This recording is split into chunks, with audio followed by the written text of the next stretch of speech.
Vamos abrir nossas Bíblias em Êxodo, no capítulo 12, e lemos assim de pé apenas uns poucos versículos.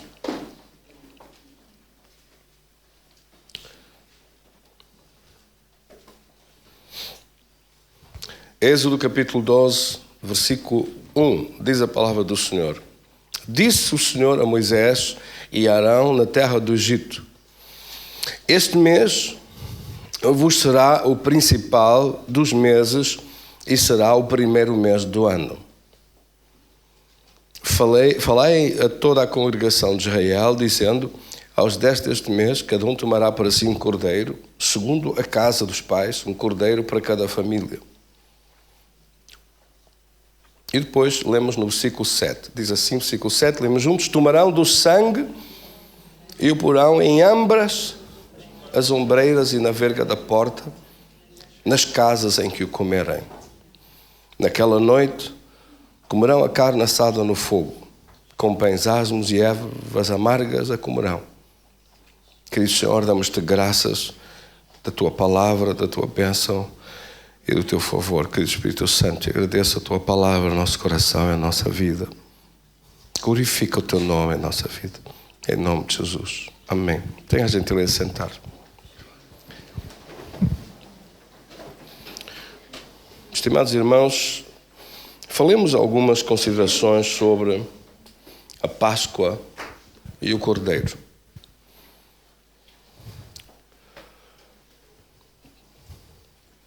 Tantas vezes, ao lembrar as cerimônias de celebrações da Páscoa nos meus tempos de criança, eu me recordo que eu via coisas repetidas, frases ano após ano, que pareciam ditas numa linguagem esotérica, numa linguagem hermética, numa linguagem impenetrável, uma linguagem longínqua à capacidade de perceber exatamente o valor e os significados. Quando era criança, na sexta-feira, ficava tudo triste, as igrejas tristes, cobertas de roxo, e depois, de repente, era domingo. Estreava-se uma roupa nova, uns sapatos novos a apertar os pés, ia-se cortar o cabelo tão pequeno que ficava-se com as orelhas de fora. Éramos quase obrigados a comer pão de ló, coisa que eu não gostava de pão de ló. As amêndoas ainda vá lá que não vá. E de repente era música. E quando calhava ao domingo de Páscoa de estar sol e bom tempo, era uma alegria. Era como se uma noite tivesse terminado, uma noite de terror, e de repente o domingo fosse a felicidade, a alegria, ressuscitou. Não era o Pai Natal, mas era quase. Era uma festa. Ressuscitou e tocava a banda e tocava a música. E na minha terra dos tempos de criança lá víamos aquelas coisas e para coincidência. Era uma festa que lá havia, onde vinha a roda dos cavalinhos, vinham os carrinhos de choque, vinham os carrinhos de vendas de coisas na rua. Quer dizer, aquilo era uma alegria que vinha mesmo a calhar. Só que pensando bem, o que é que isto tudo significava? E o que é que isto tudo contribuía para a minha felicidade? Em que é que eu ficava realizado com estas coisas? O que é que isto me dizia? Espremendo aquelas coisas que passavam ano após ano, dou-me conta que eu não sabia nada. Que eram só celebrações vazias de coisas que não tinham conteúdo nenhum nem significado de valor. E, no entanto, a celebração da Páscoa e o valor que ela encerra ultrapassa tudo o que algum dia nós podemos imaginar como seres humanos. Em primeiro lugar, a palavra Páscoa significa do hebraico passagem. do inglês quando se lê Passover. É passagem de uma realidade para outra, passagem de uma situação para outra. Passagem que Deus abre uma passagem. Deus abre uma passagem onde não há saída.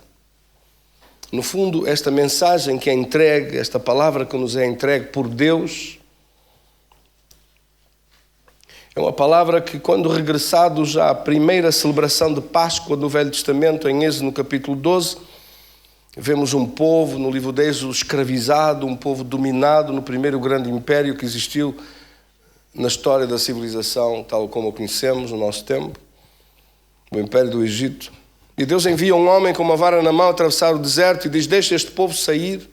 E claro, o faraó tinha os exércitos maiores do seu tempo, tinha o controle dos países todos à volta, impunha as suas regras, as suas leis, como é que agora um homenzito, um homem, apenas um homem, desarmado, sem poder nenhum, julgava ele, atravessa o deserto e lhe vem dizer que ele tinha que deixar aquele povo escravo que trabalhava para ele todo o tempo, gratuitamente, e deixá-los sair só porque alguém com uma vara na mão deu uma ordem em nome de um Deus que era para ele desconhecido. Mas este Moisés vinha falar não de um Deus que, embora desconhecido para o Egito, que conheciam muitos deuses, até o gato para eles era Deus.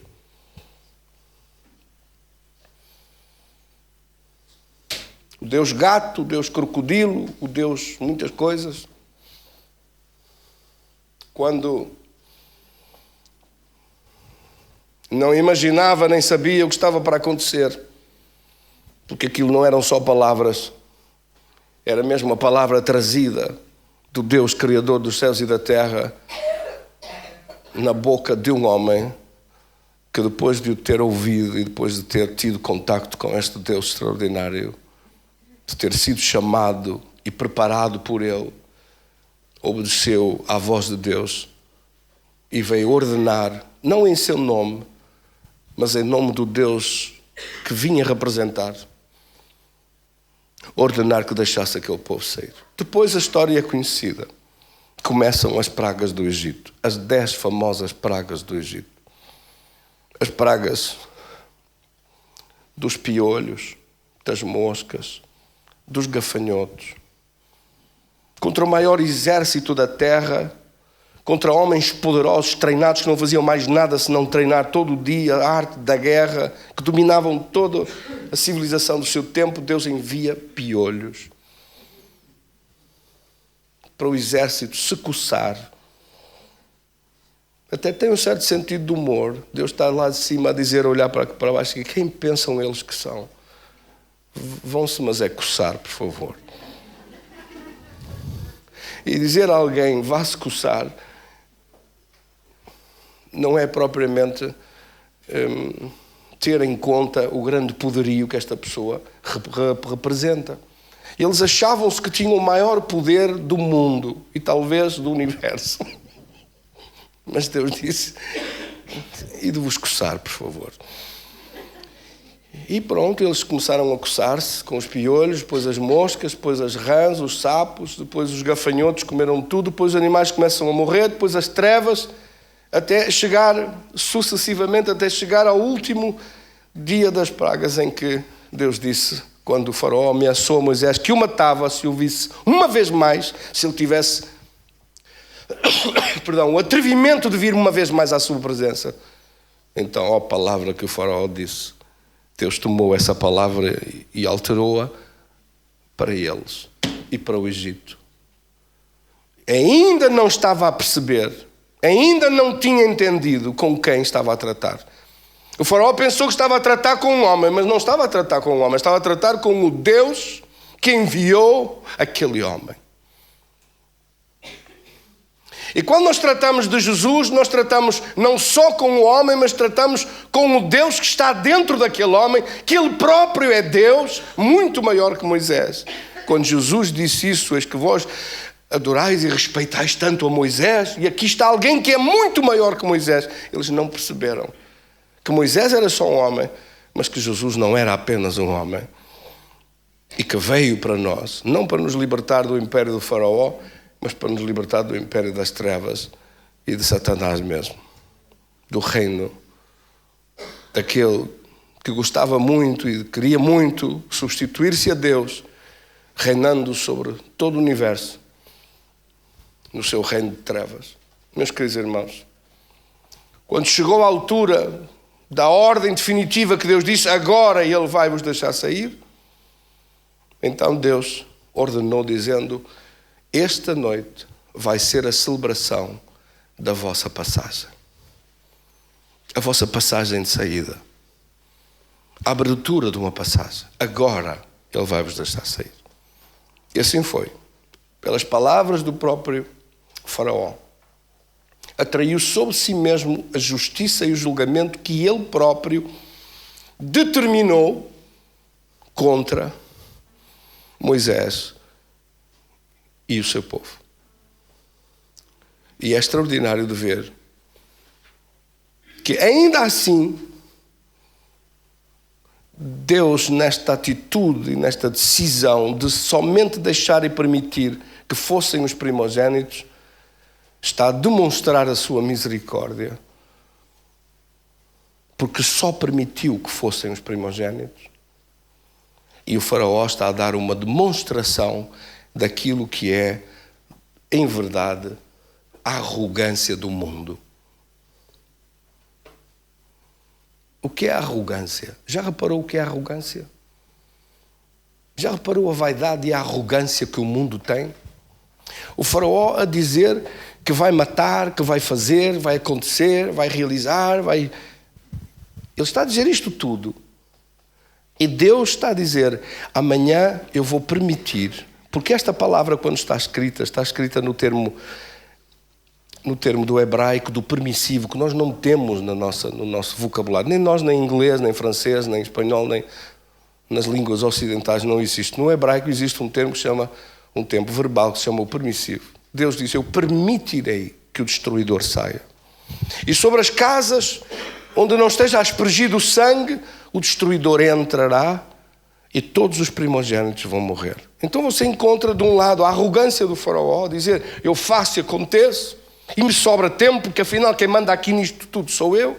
E Deus a dizer, só permito que a morte, que o destruidor passe, não os mate todos, mas somente os primogênitos.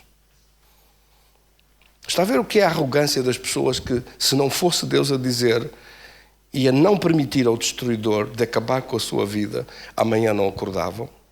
E, no entanto, estão cheios de arrogância, a dizer amanhã vamos fazer isto, vamos fazer aquilo, e depois vamos continuar a fazer isto, e as pessoas dão por adquirido tudo na sua vida, e afinal nem sabem, nem imaginam, que se Deus soltasse a sua mão e permitisse, amanhã não acordavam. Mas a arrogância, como a arrogância daquela gente do Titanic, dos construtores do Titanic, que disseram, este barco nem Deus o pode afundar. Oh, palavra que disseram! Foi o suficiente para Deus, face a esta arrogância, retirar a mão dele da proteção sobre aquilo e as pessoas que lá estavam. Não se brinca com Deus. O faraó esteve a brincar com Deus 10 vezes. Ele não teve tempo de ver nas 10 vezes com quem estava a tratar. Mas ele pensou mesmo que era com Moisés que estava a tratar, quando não era possível Moisés fazer as coisas que aconteciam. Não era possível uma demonstração tão grande de glória, de poder, de grandeza. Não era possível um homem ter estas capacidades. Não era possível.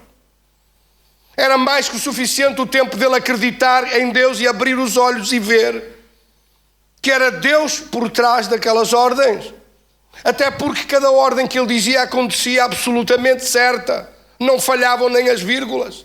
A palavra cumpria-se, executava-se de uma maneira extraordinária. Era anunciada antes e acontecia depois, não falhava nada. Ele não tinha nenhuma razão para duvidar. Mas a arrogância faz isto.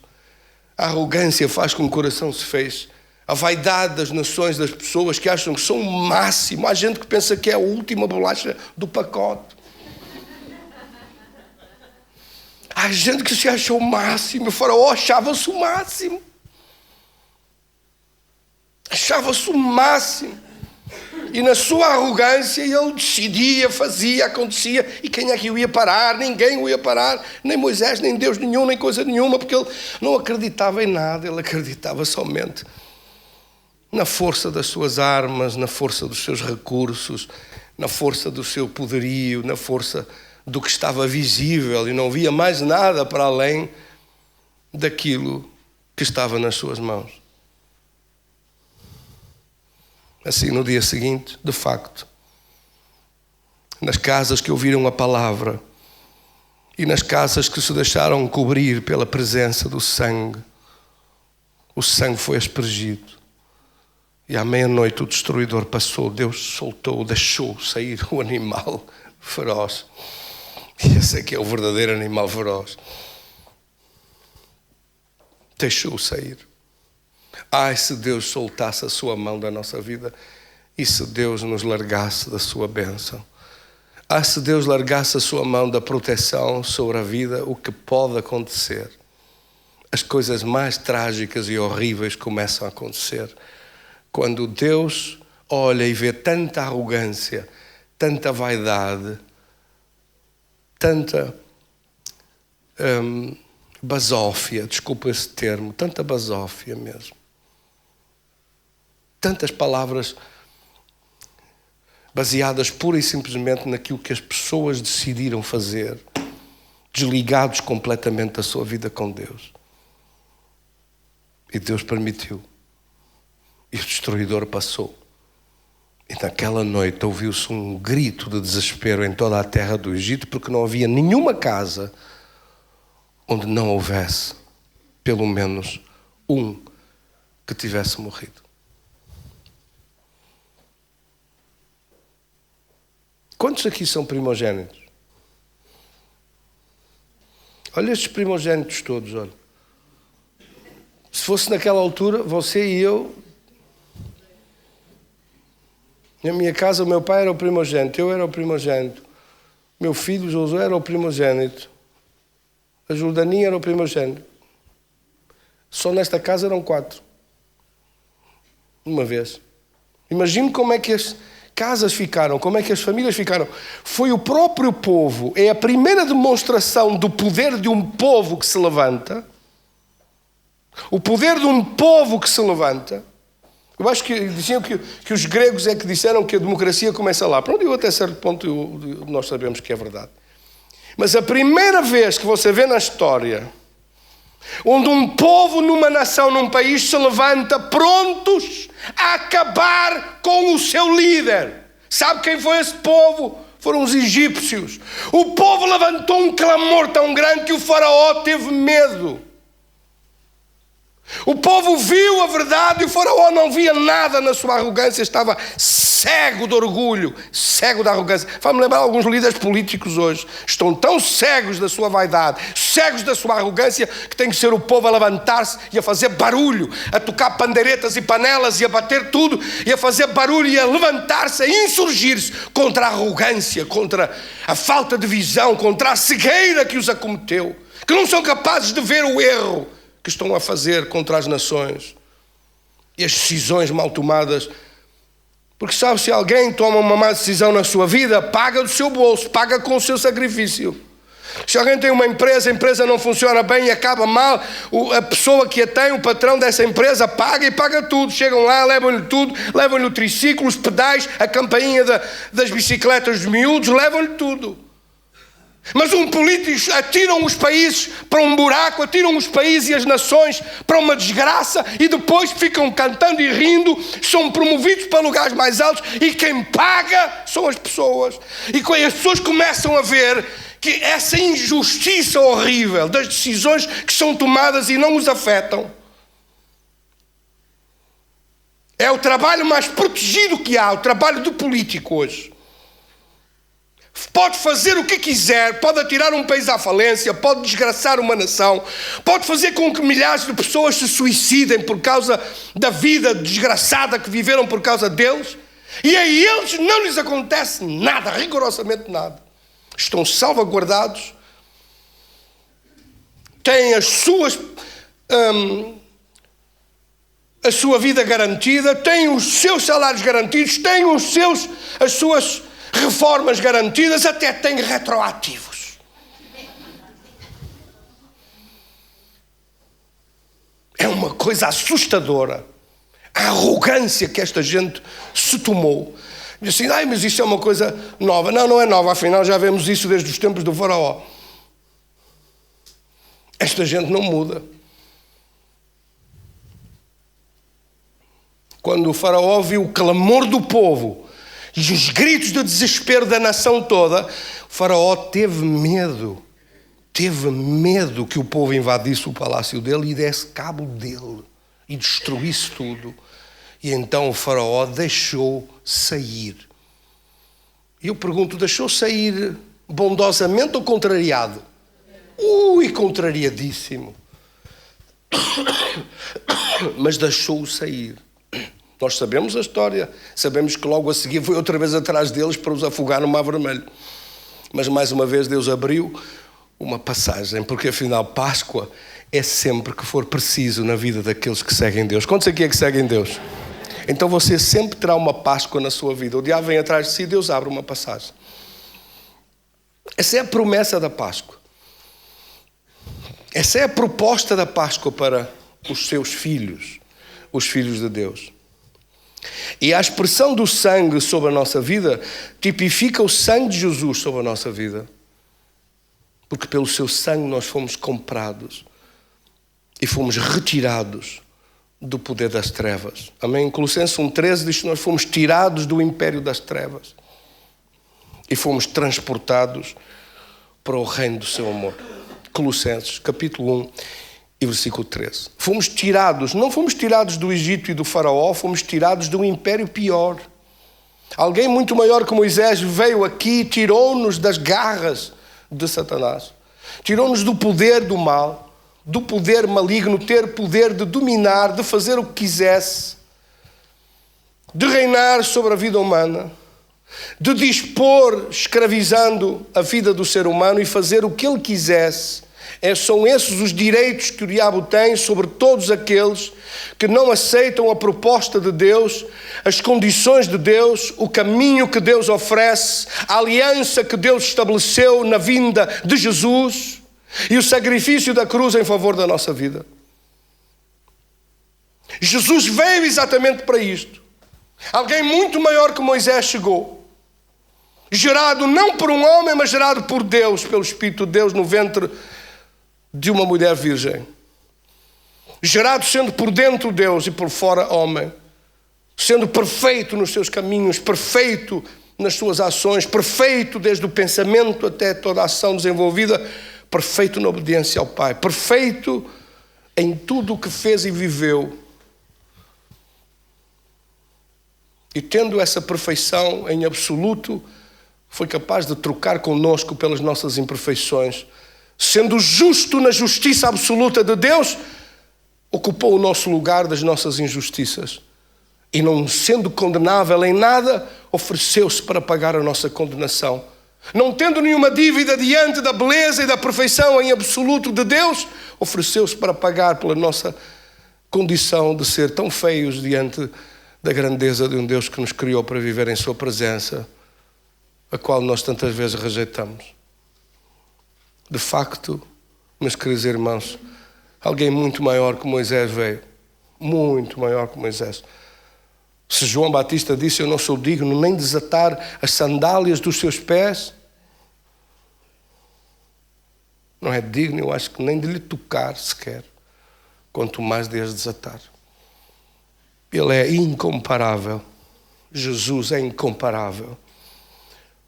Porque se nós começamos a analisar sobre a justiça em termos daquilo que é absoluto, nós percebemos rapidamente que não havia ser humano nenhum que estivesse à altura de cumprir as exigências da justiça de Deus em favor da nossa vida. Como escapar da justiça de Deus? Um juiz que é juiz de todo o universo, diante do qual os universos inteiros se dobram e o adoram, e que é juiz também sobre a nossa vida. Ele pode ser condescendente? Não pode. Ele pode trocar o certo e o bem pelo mal e o que é certo pelo errado? Não pode. Ele pode deixar de exercer a justiça? Não pode. Vivemos num mundo onde tantas coisas acontecem e não se descobrem as injustiças, não se descobrem os roubos, não se descobrem as patifarias, não se descobrem os homicídios, não se descobrem, não se sabe, está oculto. Está oculto. Mas está tudo escrito, afinal, nos livros. Apocalipse diz que quando um dia os livros forem abertos e todas as obras que foram feitas por cada ser humano à face desta terra, tudo está escrito e à vista o que foi praticado por cada ser humano. E as pessoas nem imaginam e pensam que isto é, afinal, só uma história.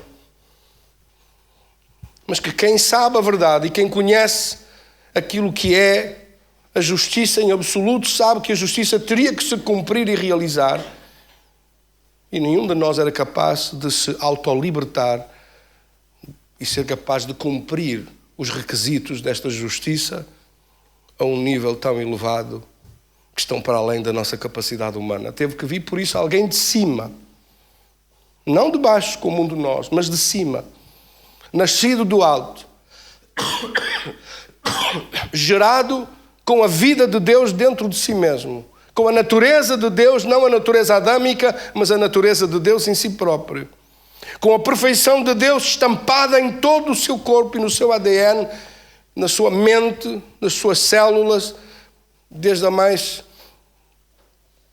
a ponta dos cabelos à ponta dos pés. Ele era perfeito em tudo, em todos os caminhos. E andou sobre esta terra e pisou sobre esta terra, e o diabo não conseguiu derrotá-lo. Não conseguiu enganá-lo, não conseguiu seduzi-lo, não conseguiu desviá-lo dos planos e dos propósitos, e não conseguiu fazê-lo errar contra o Pai, errar contra Deus, desligar-se de Deus. Nem por um momento não conseguiu. Não conseguiu que ele, o que tinha conseguido com Adão, que tinha sido convencê-lo a trair Deus e a fazer antes uma aliança, bem que tentou, quando veio na tentação do monte e disse: eu dou-te este tudo da glória dos mundos, se tu te prostrares aos meus pés e me adorares. Faz uma aliança comigo, vem-me adorar a mim, segue-me a mim e eu dou-te isto tudo, dou-te o mundo inteiro, é fácil. Neste momento o império é em Roma, perdão, eu troco já isso, mudo o império para aqui, faço aí umas revoluções e tu ficas o Júlio César do Médio Oriente. Faço de ti um Salomão 1000 vezes mais poderoso do que alguma vez existiu, um rei como tu. É isto que ele vem propor. E Jesus respondeu: mas para que é que eu quero isso, ó Satanás? Se eu sou o Senhor de tudo e vim aqui exatamente para te tirar isso das tuas mãos. Ai daquelas pessoas tão nécios que pensam que é Deus que está a dirigir o mundo, quando o próprio diabo diz a Jesus: esse mundo está na minha mão e eu dou isso a quem quero. Dou isso a troco de ganâncias, dou isso a troco de maningâncias, dou isso a troco de roubos, dou isso a troco de luvas. Pessoas têm medo do frio. Gostam de sempre ter as mãozinhas quentes. E umas luvinhas todo o ano calçadas. Luvas nas autoestradas, luvas nas construtoras, luvas nos submarinos, luvas nos aviões, luvas. Essa coisa, há gente que o que mais tem em casa, alguns políticos que o que mais têm em casa não são gravatas nem piugas, são luvas. Luvas de todos os tipos, modelos e tamanhos. E estes cretinos não imaginam que um dia vão ter que estar cara a cara com Deus e que dizer assim: mas então para tu teres tantas luvas desgraçaste um país inteiro? falsificaste tudo só para ter luvas.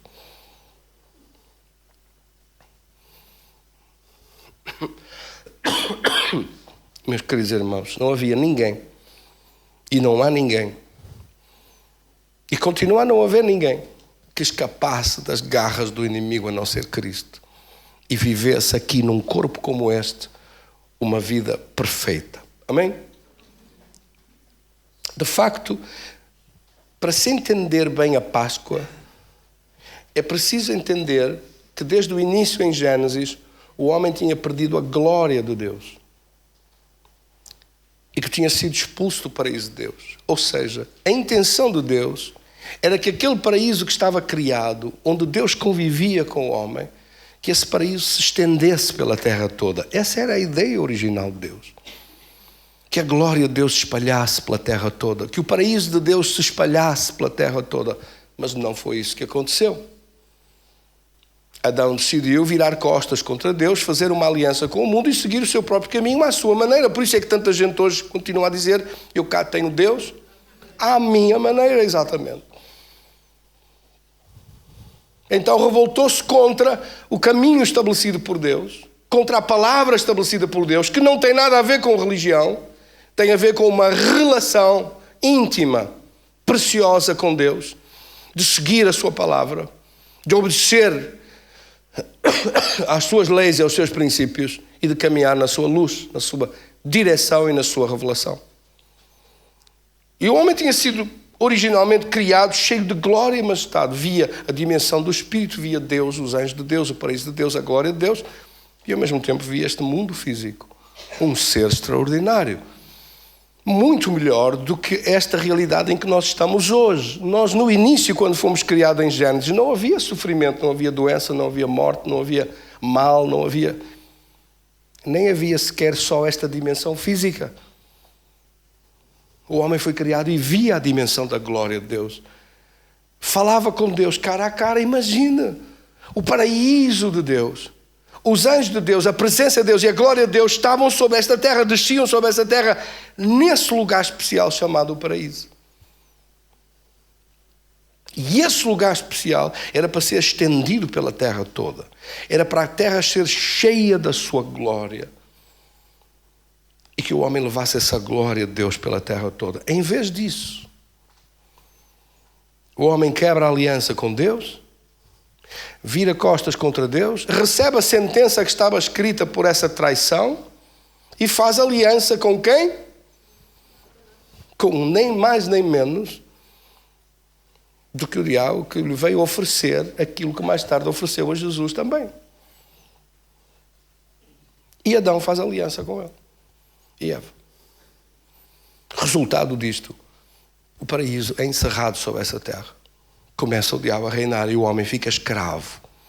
Escravo na morte, escravo na doença, escravo nas limitações, escravo no sofrimento, escravizado, sem conseguir sair. Começam a aparecer os caminhos, os tais caminhos largos que conduzem à destruição. Começam a surgir as confusões, as trevas, a multiplicação de religiões, a multiplicação de cada um escolher por si próprio o caminho que achar e ser livre de avançar segundo aquilo que bem lhe parecer. O diabo tinha prometido isso e fez isso. Então começam a aparecer, há mais de 1200 religiões hoje, por todo lado, para cada gosto, para cada cabeça, para cada maneira de querer ver Deus à sua maneira, à procura de Deus. E, no entanto, a palavra de Deus continua válida, continua disponível, mas é rejeitada em troca de uma palavra qualquer, e essa glória fica perdida. E agora ficou o mundo escravizado. E o reino das trevas domina sobre a terra. Começam a vir os julgamentos de Deus em Noé. Começam a vir os julgamentos de Deus em Sodoma. Começam a vir os julgamentos de Deus quando as coisas descambam a tal ponto que se tornam tão insustentáveis que Deus tem que intervir. Mas Deus precisa de homens para intervir sobre esta terra, porque Ele afinal deu esta terra para quem? Para o homem, e Ele não pode alterar a sua palavra. Deus disse ao homem, Gênesis 1:26, domina sobre as aves dos céus, os animais do campo, sobre toda a terra. Deus entregou ao homem, por escritura, entregou-lhe esta terra. Agora não pode vir Deus e tirar-lhe a terra das mãos. Não pode vir Deus como Deus. Tem que vir como homem se quer vir como homem. E Deus decidiu vir cá como homem, na pessoa de Jesus. E como homem que vem não somente apontar-nos o caminho. Que caminho? O caminho de abertura, de Páscoa, no sentido de passagem. Passagem para onde? Para o regresso a essa glória que se perdeu. Por isso Jesus diz em João 14,6: eu sou o caminho, a verdade e a vida. Ninguém vai ao Pai como? Ao Pai, ao paraíso, Deus. Ninguém volta para lá. Ninguém retoma o caminho de regresso, porque eu sou a passagem desse regresso. Não há abertura de caminho a não ser em Cristo. Ele é o próprio caminho. Ele é o próprio caminho porque ninguém mais se ofereceu e teve a capacidade e teve as competências necessárias, a qualidade necessária para realizar isto. Era preciso vir aqui um homem, como homem, mas que fosse tão perfeito interiormente que o diabo não conseguisse derrotar nem enganar como tinha enganado e derrotado o primeiro Adão. Então Deus arranjou um segundo Adão. Cristo é chamado na Bíblia o segundo Adão que vem a esta terra. E o desafio é esse: se o diabo conseguir derrotar, se o diabo conseguir enganar, se o diabo conseguir desviar, se o diabo conseguir, então isso ficaria para sempre nas mãos dele. Mas não conseguiu. Jesus venceu. Amém, irmãos? E por isso, quando se ofereceu, ofereceu-se não para morrer a sua morte e uma condenação que fosse merecida por o caráter impróprio da sua vida, mas ofereceu-se para morrer a nossa morte, a nossa condenação, que era bem merecida. Ele ofereceu-se para pagar em nosso lugar, e por isso é que a morte substitutória, a morte vicária daquele que é o Cordeiro de Deus que tirou o pecado do mundo, veio aqui para nos salvar, e não há outro nome em quem nós podemos ser salvos a não ser em Cristo Senhor. Porque Deus de tal maneira amou o mundo, João 3,16, que deu o seu Filho unigênito, para que todo aquele que nele crê não pereça, mas tenha a vida eterna. Não veio para condenar o mundo, versículo 17, não veio para condenar o mundo, mas para que o mundo fosse salvo por ele. Versículos 8 e 19 diz que o mundo amou mais as trevas do que a luz. A luz veio ao mundo, mas as trevas não quiseram a luz. As religiões não quiseram a luz. E as religiões continuam hoje a não aceitar a luz. E o mundo continua hoje às escuras e em trevas, porque a luz veio, mas a luz foi rejeitada por aqueles que eram os primeiros a ter que a abraçar e a aceitar. As religiões tomaram a criação de Deus nas suas mãos e servem-se hoje mais para afastar as pessoas de Deus do que aproximá-las. E para fazer as suas próprias agendas e programas do que para servir Deus de verdade.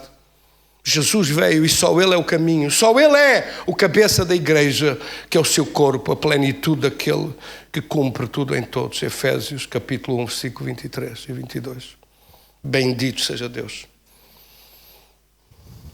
Esta é também mensagem, por isso, de libertação, de passagem para a glória, de libertação das garras de Satanás. Colossenses 2,15 diz que Jesus lá em cima expôs em derrota os poderes das trevas e eles foram despojados. Colossenses 2,15, despojados. Vamos ler. Colossenses 2,15 diz: tendo despojado os principados e potestades, os exibiu publicamente, deles triunfou na mesma cruz. O que é que significa isto? Que Jesus despojou os principados e potestades, despojou todo o poder das trevas, de Satanás, do poder do mal, do poder maligno, perdão, dos seus generais, dos seus principados e potestades, expô-los em derrota. Despojados de quê? Despojados do poder que eles tinham sobre a nossa vida.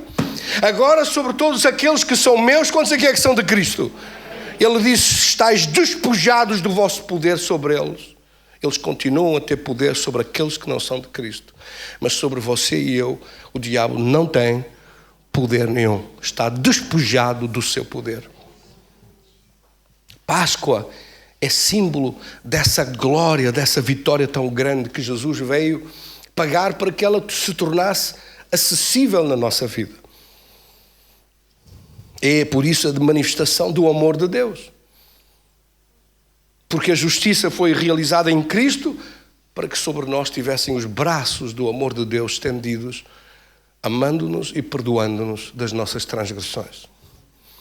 O diabo não tem ninguém para salvá-lo, o diabo não tem salvador, o reino das trevas não tem salvador nenhum, porque não teve ninguém para o tentar.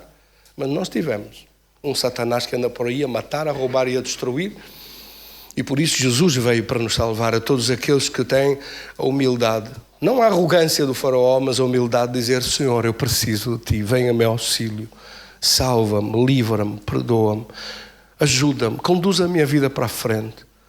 Que seja a minha vida sempre debaixo da cobertura do Teu sangue. Não tires a Tua mão da minha vida nem por um momento, porque eu sei o que é ficar sem a mão de Deus e sei o que significa, por um momento, as consequências que isso pode ter na vida de um ser humano.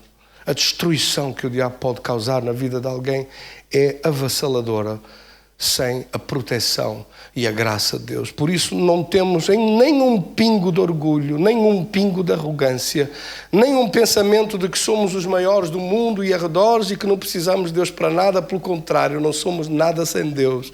E sem a mão dele sobre a nossa vida, bem que acabamos mal rapidamente. Mas temos uma noção clara da nossa gratidão por alguém que veio e nos amou a tal ponto que se entregou para ser a nossa Páscoa, a nossa passagem para fora dessa escravidão, tirando-nos do império das trevas, tirando-nos das garras do poder maligno. Amém? Fazendo com que o poder do mal não tenha mais poder sobre a nossa vida, sempre e quando nós nos mantivermos obedientes à sua palavra. Amém, irmãos? Finalmente, e para terminar, a Páscoa significa também o lugar da passagem para fora da morte e do direito à ressurreição. A ressurreição, e há muitas ressurreições na Bíblia, de pessoas que ressuscitaram, que voltaram de novo, que estiveram um dia mortos e voltaram de novo, estiveram 2 dias, ou como Lázaro, 4 dias morto e voltou de novo. Mas voltaram de novo para o mesmo corpo que tinham antes. Voltaram de novo para o mesmo Lázaro que era antes. Voltou de novo o filho da viúva de Naim para o mesmo jovem que era antes. Ou a filha de Jairo, que tinha morrido com 12 anos, mas que voltou para o mesmo corpo dela de 12 anos. Mas Jesus, quando venceu a morte, não é a mesma coisa. Porque Jesus não voltou para o mesmo corpo. Quando Pedro e João correram para o túmulo e na manhã da ressurreição estavam lá, enrolado e dobrado, o lençol que tinha estado a cobrir o seu corpo. E quando eles, correndo, chegaram e viram que o túmulo estava vazio, que não havia sinais do corpo, o corpo tinha desaparecido. Maria Madalena chorava e dizia: onde puseram o meu Senhor?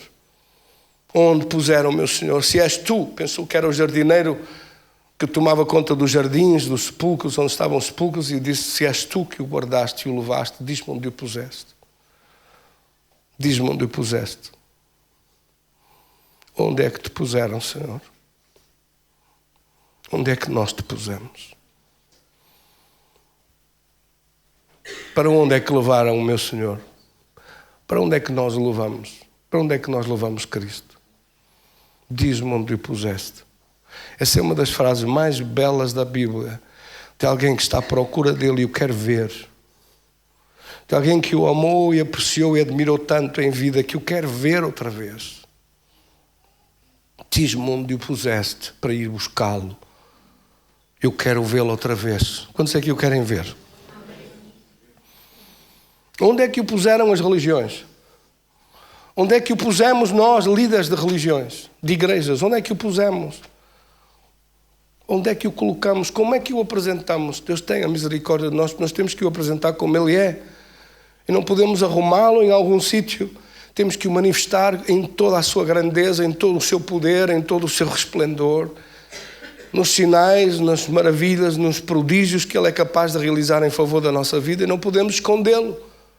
Há muito cristão com Cristo escondido, guardado no armário. Há muito crente com Cristo escondido, que não fala dele, que não o mostra, que não o divulga, que não o apresenta a ninguém. Mas não há privilégio nenhum maior do que nós termos o privilégio de apresentar o Rei e sermos apresentados ao Rei. O dia mais feliz da minha vida foi o dia em que me apresentaram o Rei de Reis e o Senhor dos Senhores. Esse dia mudou a minha história, mudou a minha existência. E esse é um dia que você pode fazer por outros e podemos levá-lo a acontecer em favor de outros. Não o podemos guardar, não o podemos esconder em lado nenhum. Onde o puseste, Senhor? Mas ele tinha ressuscitado. E ressuscitou num corpo de glória, porque ele veio aqui para destruir a morte neste corpo. A morte foi vencida. A morte que estava neste corpo, no meu e no seu, no corpo de todo o ser humano. À face dessa terra há uma semente de morte desde que nascemos. O corpo cresce, desenvolve-se, depois chega a uma idade, começa no ocaso e no caminho para funcionar diferente. Amém? Começa a aparecer rugas, cabelos brancos, outras condições diferentes. E um dia a morte chega, a semente de morte que ali estava dentro. Mas Jesus veio destruir essa semente de morte e prometer que nós teríamos um corpo igual ao dele, um corpo de ressurreição e um corpo de glória no regresso desse caminho à glória que estava perdida desde o paraíso. No início, quando o homem foi criado com essa glória, num corpo que não morria, não havia morte. Para que esse caminho de regresso foi preciso alguém vir aqui e vencer a morte. E Jesus venceu a morte. A morte não o podia conter, porque ele era perfeito demais, justo demais, reto demais, verdadeiro demais, absolutamente Deus, com um corpo de homem, para que a morte fosse vencida e derrotada. E só ele o podia fazer e veio fazê-lo. Por isso ele é a nossa Páscoa, no sentido último da passagem da vida nas suas limitações para uma ressurreição de glória e de retorno à glória de Deus que estava perdida. Ele é a ressurreição e a vida. A morte foi vencida. Em 1 Coríntios capítulo 15, do versículo 51 em diante, quando fala sobre o aguilhão da morte, que é o pecado, e quando fala sobre a desobediência contra Deus, que faz com que a morte prevaleça. Mas naquele dia, quando soar a trombeta, os mortos em Cristo ressuscitarão. Amém? Todos vão ressuscitar. E como Jesus disse, receberemos um corpo de glória. Um corpo igual ao corpo que ele agora tem. A vida eterna, meus queridos irmãos. Não é alguém andar aí nas nuvens a voar como uns anjinhos papudos, andar de um lado para o outro, a vadiar pelas nuvens. A vida eterna é uma vida em que sobre esta terra e sobre esse universo que está criado por Deus, nós possamos continuar a viver. Porque viver aqui, de facto, 50 ou 60 ou 70 ou 80 ou 90 ou 100 anos, por muito bem vividos que fossem, é muito pouco para a glória para a qual Deus nos criou. Você foi criado para uma eternidade. O seu espírito e alma são eternos e precisam de um corpo eterno que seja um corpo que encaixe nessa vida eterna que está dentro do nosso espírito e da nossa alma. E Jesus é apenas e unicamente aquele que foi capaz de vencer a morte, destruir a morte e levar-nos a essa ressurreição da glória de Deus. Amém? A ressurreição, por isso, é o caminho de regresso a essa glória que estava perdida, a esse paraíso que estava perdido e a essa vida eterna que nós não alcançamos a não ser em Cristo. Uma boa Páscoa para todos. E lembre-se, sempre que o inimigo apertar um caminho à sua frente e não houver caminho nenhum, lembre-se, Deus prometeu que abriria um caminho, que a solução ia aparecer, que a vitória ia aparecer, que a bênção dele estaria sobre nós. E nesse dia você pode celebrar uma Páscoa e agradecer a Deus, mesmo que seja em agosto, mesmo que seja em setembro ou outubro, mesmo que seja em qualquer época do ano, será sempre Páscoa. Todas as vezes que Deus nos livra e abre um caminho à nossa frente, nós podemos celebrar Páscoa. A Páscoa não é só na Páscoa, a Páscoa é sempre que Deus abre uma passagem na sua vida. Deus abençoe todos. Damos um aplauso para Jesus.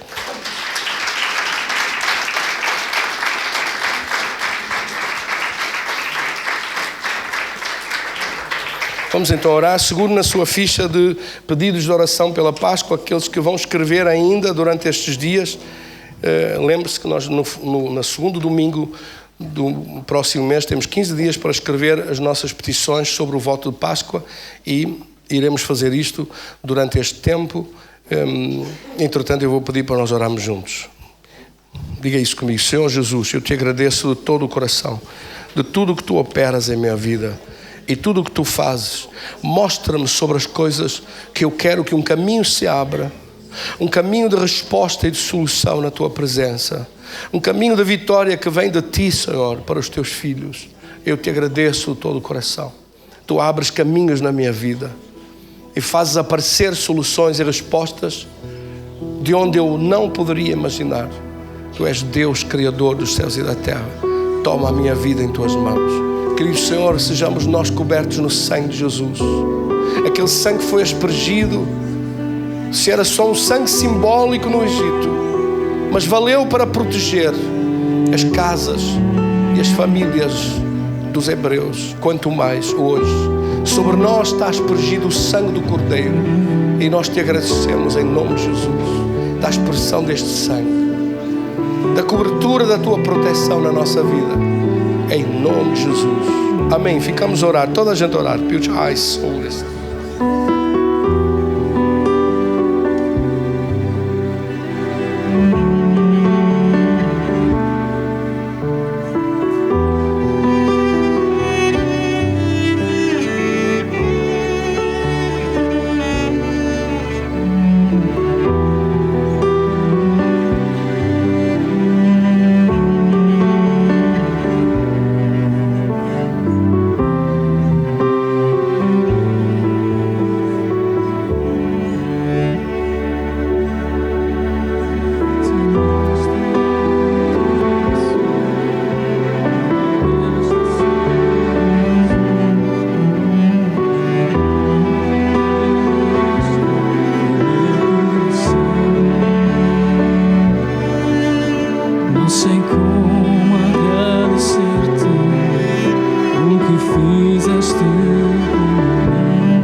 Damos um aplauso para Jesus. Graças a Deus.